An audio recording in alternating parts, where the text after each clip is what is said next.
চলো আবার একটা get ready with me video নিয়ে চলে এসেছি। তো চলো রেডি হয়ে নেওয়া যাক। স্কিন কেয়ার তো আমি করেই ফেলেছি, এবার ড্রেসটাও পরে নিলাম। এই ড্রেস সোয়েটারটা নিয়েছিলাম জুডিও থেকে, তোমরা, আর এই প্যান্টটা ম্যাক্স থেকে নেওয়া। আর এই সানস্ক্রিনটার কথা যে আমি আর কি বলবো, এত ভালো।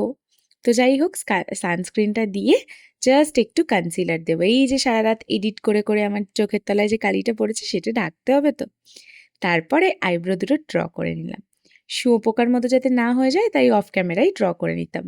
যাই হোক, তারপরে এই ব্লাশারটা দিচ্ছিলাম। এই ব্লাশারটা আমার ভীষণ ভালো লাগে। এটাকে একটু স্ট্রব ক্রিমের সাথে মিক্সড করে তারপর দিলাম, কারণ না এটা ভীষণ রকমের মানে ড্রাই হয়ে যায় তাড়াতাড়ি। তারপর এই ভাঙাচোরা আইশ্যাডো প্যালেট, বাট কালারগুলো দারুণ, তাই এখনও এটা কোথাও যায়নি, এটা আমি রেখে দিয়েছি যত্ন সহকারে। সেটা দিয়ে খুব স্লাইট একটা উপরে ব্রাউন ব্রাউন কালারের আইশ্যাডো দিয়ে অল্প একটু শিমার দিয়েছিলাম। তারপর আজকে আমি পরেছিলাম ব্লু লাইনার। আমার আজকে ব্ল্যাক লাইনার পরার একদম ইচ্ছে হচ্ছিল না, তো তাই জন্য আমি এই ব্লু লাইনারটা পরেছিলাম। এত সুন্দর, দূর থেকে দেখলে মনেই হচ্ছে না যেটা ব্লু লাইনার, এতটা ডার্ক ব্লু, আমার এটাই বেশ ভালো লাগে। তারপর মেবলিনের একটা মাস্কারা দিয়ে নিলাম। মাস্কারা দিয়ে নিলে চোখটা একদম চেঞ্জ হয়ে যায়, তাই না? এবার দেবো লিপস্টিক, তার আগে কয়েকটা কাজ আছে, চলো করে নিই।